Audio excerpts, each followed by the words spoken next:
Salam Bapak Ibu yang dikasihi Tuhan. Selamat pagi, selamat bertemu lagi di dalam cinta kasih Tuhan.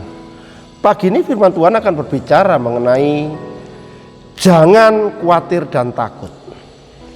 Kita akan baca di dalam Matius pasal yang ke-6 ayat yang ke-25 dan 32. Matius 6 ayat 25. Karena itu aku berkata kepadamu, janganlah khawatir akan hidupmu, akan apa yang hendak kamu makan atau minum, dan janganlah khawatir pula akan tubuhmu, akan apa yang hendak kamu pakai. Bukankah hidup itu lebih penting daripada makanan, dan tubuh itu lebih penting daripada pakaian? Ayat 32. Semua itu dicari bangsa-bangsa yang tidak mengenal Allah. Akan tetapi Bapamu yang di surga tahu bahwa kamu memerlukan semuanya itu. Haleluya. Saudara, saat ini dunia sedang dihadapkan dengan keadaan yang sangat sulit. Karena saat ini dunia sedang dihadapkan dengan krisis ekonomi yang akan berdampak pada krisis pangan di beberapa negara. Hal ini pun sudah disampaikan saudara oleh Bapak Presiden kita, yaitu Bapak Presiden Joko Widodo, di mana dunia sedang mengalami krisis ekonomi yang luar biasa yang sudah saya sampaikan tadi itu saudara. Saudara, kalau dunia ini memang betul-betul dihadapkan dengan krisis ekonomi yang begitu luar biasa, begitu menakutkan saudara, yang berdampak pada pangan. Mau tidak mau, kita tetap akan masuk ke dalamnya saudara. Memang secara manusia pasti kita membuat kita ini takut saudara, untuk menghadapi situasi-situasi yang makin sulit ini. Tetapi sebagai anak Tuhan, kita harus percaya bahwa Tuhan tidak akan membiarkan saudara dan saya sampai menderita. Dia pasti akan menolong kita semua. Oleh karena itu, jangan pernah khawatir dan takut dalam menghadapi setiap kesulitan yang terjadi dalam hidup ini. Kita harus yakin bahwa Tuhan pasti menyelamatkan kita semua dari krisis apapun yang terjadi.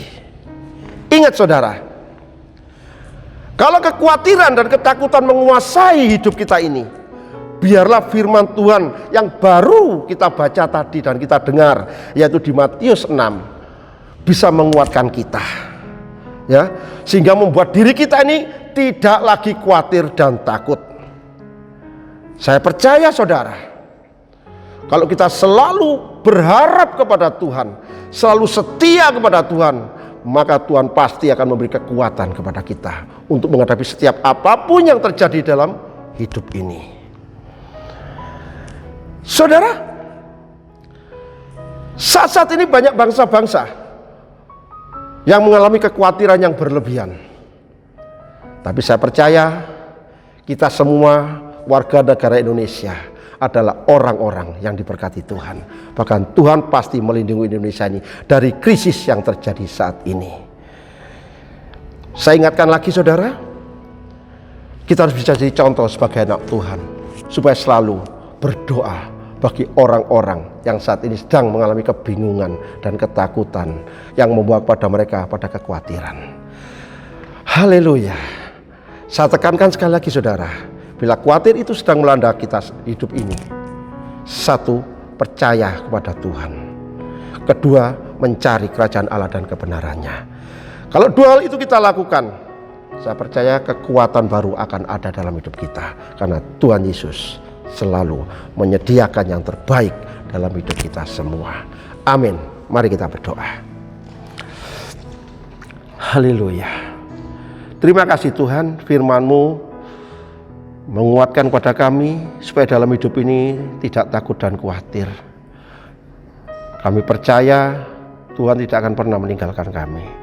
Walaupun saat ini situasi tidak begitu baik, tapi Tuhan selalu membuat baik dalam hidup kami. Terima kasih Tuhan. Hamba sudah berhenti menyampaikan firman-Mu, biar Roh Kudus lebih menyempurnakan lagi dalam kehidupan pribadi lepas pribadi yang mendengar firman-Mu ini. Biarlah firman ini bisa menjadi berkat bagi banyak orang, sehingga melalui firman-Mu banyak jiwa-jiwa boleh dimenangkan. Terima kasih Tuhan. Terima kasih Yesus, terima kasih Roh Kudus. Di dalam nama Tuhan Yesus, hamba sudah berdoa. Haleluya, amin. God bless you.